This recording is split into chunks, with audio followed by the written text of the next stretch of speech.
Hello guys, welcome back to our channel. My name is Sonam Chauhan. तो आज की revision class में हम डिस्कस करने वाले हैं प्रेसिडेंट और बाकी इनसे रिलेटेड यानी कि एग्जीक्यूटिव लेजिस्लेटिव के बारे में डिस्कस करेंगे, जिसमें president, prime minister, Lok Sabha, Rajya Sabha, then legislative council, है ना। इनके बारे में हम रिवीजन क्लास को स्टार्ट करने वाले हैं। बाकी सब जो भी है आपको डिटेल में अगर पढ़ना है तो हमारी इंडिविजुअल जो पूरी क्लास सीरीज है वो आप अटेंड कर सकते हो। बाकी रिवीजन क्लास है तो फटाफट से स्टार्ट करते हैं।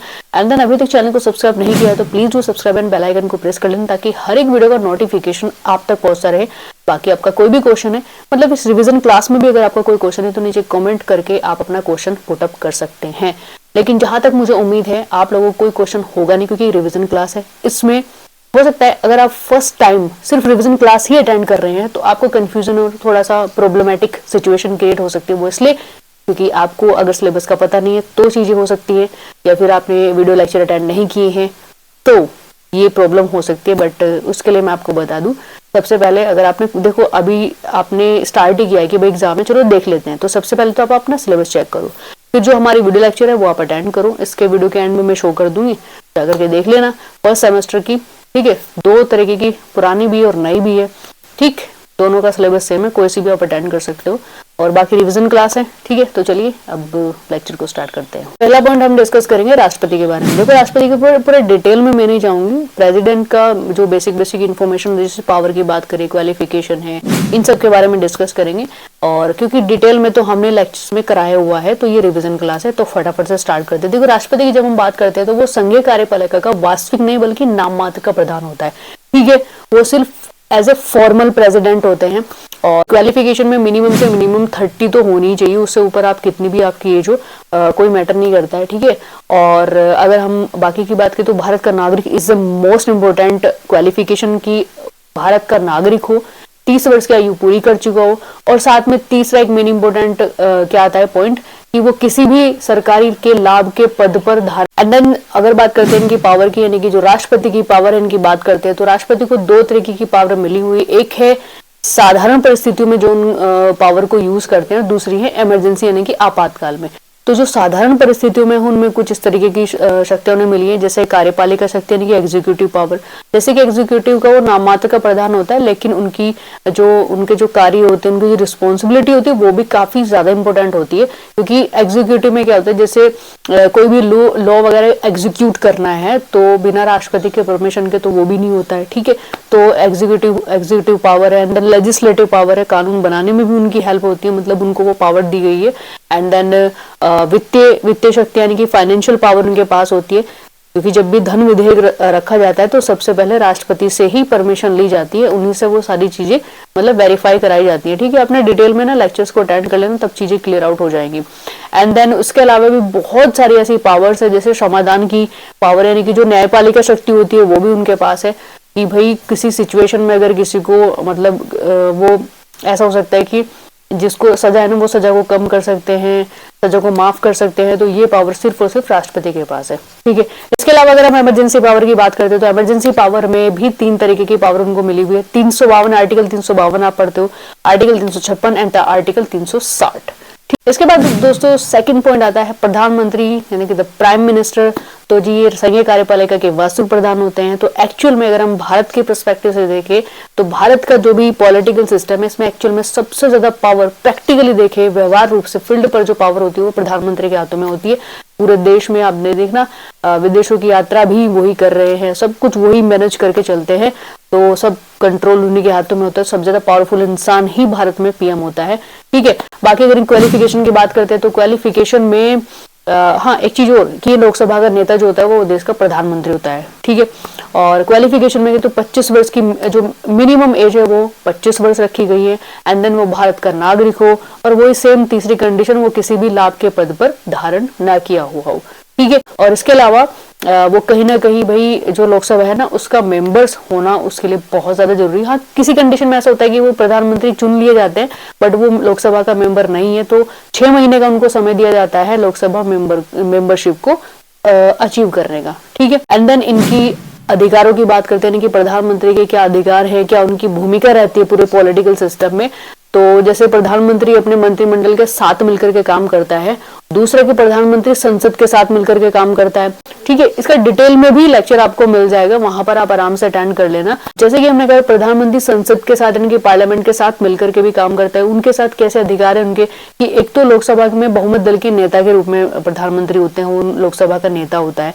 तो लोकसभा में भी बहुत सारी ऐसी चीजें होती है कि उनकी रिस्पॉन्सिबिलिटी ज्यादा बन जाती है। इसके अलावा लोकसभा में काफी क्रिटिकल क्वेश्चन जब पूछे जाते हैं, काफी गंभीर जो प्रश्न उनसे पूछे जाते हैं, तो उनका उत्तर भी वहां पे प्रधानमंत्री को ही देना होता है, वही उनकी रिस्पॉन्सिबल होते हैं, क्योंकि वो नेता है तो सबसे प्रायोरिटी तो उनको दी जाती है। एंड देन फर्स्ट जो फेस होता है वो प्रधानमंत्री होते हैं। इसके अलावा प्रधानमंत्री राष्ट्रपति के साथ मिलकर के काम करता है।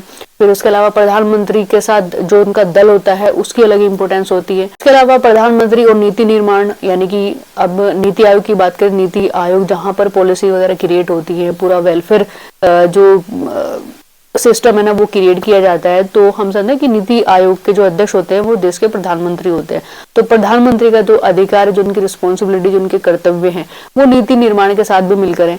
और इसके अलावा प्रधानमंत्री आपातकाल में भी अपनी जो भूमिका है वो निभाते हैं। वो कैसे इमरजेंसी लगती है तो राष्ट्रपति अकेले डिसीजन नहीं लेते हैं, वो प्रधानमंत्री के साथ मिलकर के डिसीजन लेते हैं।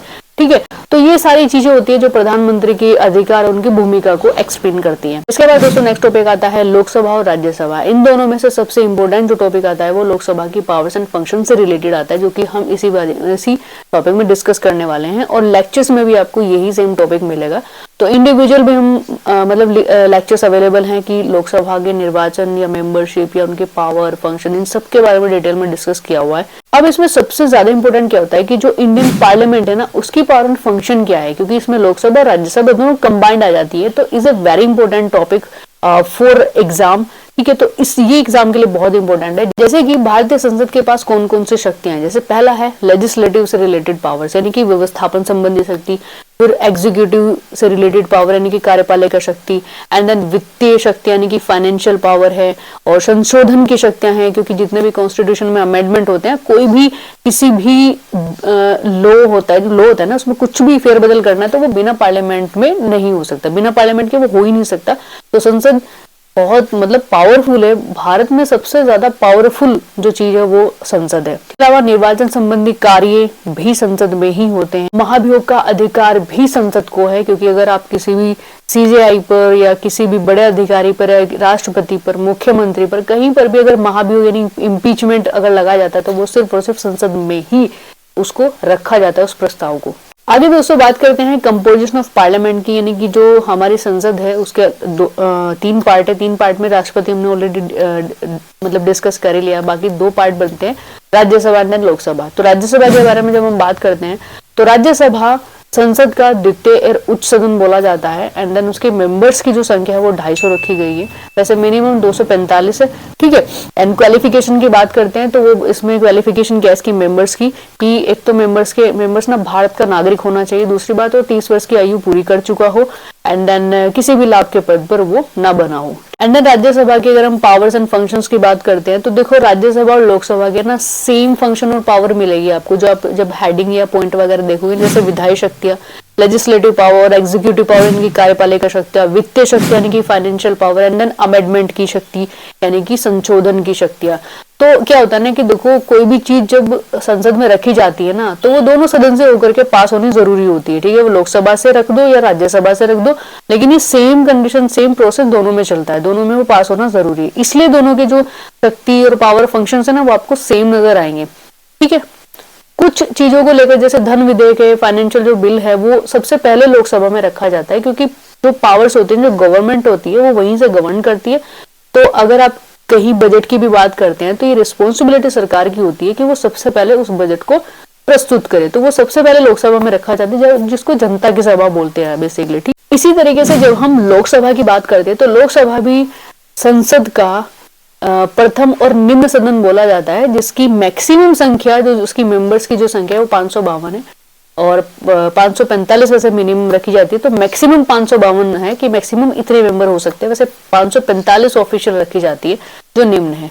क्वालिफिकेशन में वो ये कि वह भारत का नागरिक हो और उसकी आयु कम से कम 25 साल तक होनी चाहिए। जो मेंबरशिप की, जो अगर आप मेंबरशिप लेना चाहते हो, आप सदस्यता लेना चाहते हो लोकसभा की, तो ये क्वालिफिकेशन आपके अंदर होनी चाहिए कि आप भारत के नागरिक हो। दूसरा, आपकी आयु मिनिमम 25 वर्ष तो होनी चाहिए। और तीसरा, आप किसी भी सरकार के लाभ के पद को धारण न किए हुए हो। ठीक है, ये 3 कंडीशन तो वेरीफाई करनी पड़ती है। बाकी इसके अलावा राज्यसभा और लोकसभा दोनों ही मेंबरशिप के लिए संसद की जो कुछ टर्म एंड कंडीशंस होती हैं, उनके लॉ होते हैं, उनको वो फुलफिल कर रही होनी चाहिए। ठीक है, इसके अलावा अगर हम लोकसभा की पावर्स की बात करते हैं तो सेम, जैसा कि मैंने अभी आपको बताया था कि सेम पॉइंट आपको मिलेंगे। विधायी शक्ति यानी कि लेजिस्लेटिव पावर, कार्यपालिका शक्ति यानी कि executive power, and then financial power यानी कि वित्तीय शक्तियां, एंड देन संविधान संशोधन शक्तियां यानी कि कॉन्स्टिट्यूशन अमेंडमेंट की पावर। ठीक है, तो ये 3-4 ऐसे पॉइंट हैं कि वो राज्यसभा में मिलेंगे, वो आपको लोकसभा में भी मिलेंगे। एंड देन जो पार्लियामेंट हम अभी डिस्कस कर लेंगे, पार्लियामेंट की खुद की संसद की पावर एंड फंक्शन की जब बात करते हैं तो सेम जो पॉइंट है वो आपको वही मिलेंगे। ठीक है, तो ये कुछ ऐसे पॉइंट है कि आपको एक बार समझ में आ जाने चाहिए। तो आपका अलग अलग मतलब तरीके से भी अगर क्वेश्चन आता है कि आपने लोकसभा को प्रिपेयर करके किया बट राज्यसभा आ गया, बट वो पॉइंट आपको पता है, तो वहां पर काम आ जाते हैं। एंड देन नेक्स्ट हम बात करते हैं स्पीकर ऑफ द लोकसभा। तो लोकसभा में सबसे ज्यादा अगर पावरफुल व्यक्ति की बात करते हैं तो वो स्पीकर होते हैं, क्योंकि जब भी कोई भी कार्यवाही करनी होती है, कोई भी डिस्कस वहां पे डिबेट करनी होती है, जो भी जिस भी बात पर कोई भी बहस करनी होती है, कोई भी क्वेश्चन है, तो सबसे पहले वहां पर स्पीकर से परमिशन लेनी होती है। और स्पीकर जो परमिशन देता है ना, तभी उस चीज पर बहस हो सकती है। तो लोकसभा में ना सेशन चलने के दौरान सबसे पावरफुल व्यक्ति वहां पर से फिर स्पीकर रह जाता है। ठीक है, तो स्पीकर के पास क्या क्या पावर्स होती है, इनके बारे में डिस्कस करते हैं। सबसे पहले तो बात करते हैं अध्यक्ष कार्यकाल का। ठीक है, तो ये जो लोकसभा स्पीकर होता है, बेसिकली इनका कार्यकाल ना उस समय तक चलता है जब तक कि लोकसभा का विघटन नहीं होता। तो लोकसभा जो चल रही है उसके पहले दिन से लेकर के उस लोकसभा के विघटन से अगली लोकसभा जो चलने वाली, उसके पहले दिन तक उनका कार्यकाल बना रहता है। तो वन लाइन में आपको बताऊं तो जब तक लोकसभा बनी रहेगी तब तक स्पीकर काम करते रहेंगे, तब तक वो स्पीकर रहेंगे। ठीक है, दूसरा पॉइंट आता है अध्यक्ष का हटाया जाना।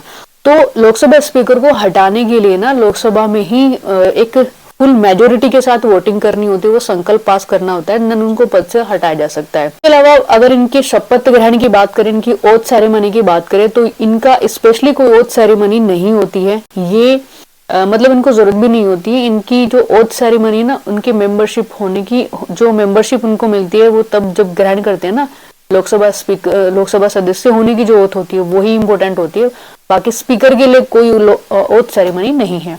इसके अलावा इनके फंक्शन एंड इनकी वर्क की बात करें, पावर की बात करें, जो हम स्टार्टिंग में बता ही चुके हैं कि भाई कोई भी क्वेश्चन है, कहीं भी कोई भी डिबेट है, कोई क्वेश्चन मतलब उस पर बहस होनी चाहिए लोकसभा में या नहीं होनी चाहिए सेशन के दौरान, ये सब डिसाइड कौन करता है? लोकसभा स्पीकर करते हैं। बिना उनकी परमिशन के आप वहां पे एक क्वेश्चन भी वहां पर डिस्कस नहीं कर सकते। तो सारे जितने भी क्वेश्चन होते हैं, चाहे वो पब्लिक से रिलेटेड हो, चाहे वो किसी अनुदान से रिलेटेड हो, वो सब सबसे पहले स्पीकर के पास जाएंगे। एज ए लेटर आपको, एज ए परमिशन के लिए आपको उनके पास भेजने होते हैं। तो ये सारी पावर जो होती है वो लोकसभा स्पीकर के पास होती है। तो आई होप आज का वीडियो लेक्चर आपको डेफिनेटली क्लियर आउट हो चुका होगा, और अगर आपने लेक्चर अटेंड किए हैं तो रिवीजन में वो रिमाइंड हो चुका होगा कि क्या क्या चीजें आपने पढ़ी थी। तो फटाफट से वीडियो को लाइक कर दो, और जो भी आपका सोशल मीडिया हैंडल्स आप यूज करते हो तो उस पर इस वीडियो का लिंक शेयर डेफिनेटली कर देना। और अभी तक चैनल को सब्सक्राइब नहीं किया है so please do subscribe and bell icon को प्रेस कर लेना, ताकि हर एक वीडियो का नोटिफिकेशन आप तक पहुंचता रहे। तो चलिए मिलते हैं नेक्स्ट इन्फॉर्मेशन के साथ में नेक्स्ट रिवीजन क्लास में। तब तक के लिए जय हिंद, जय भारत।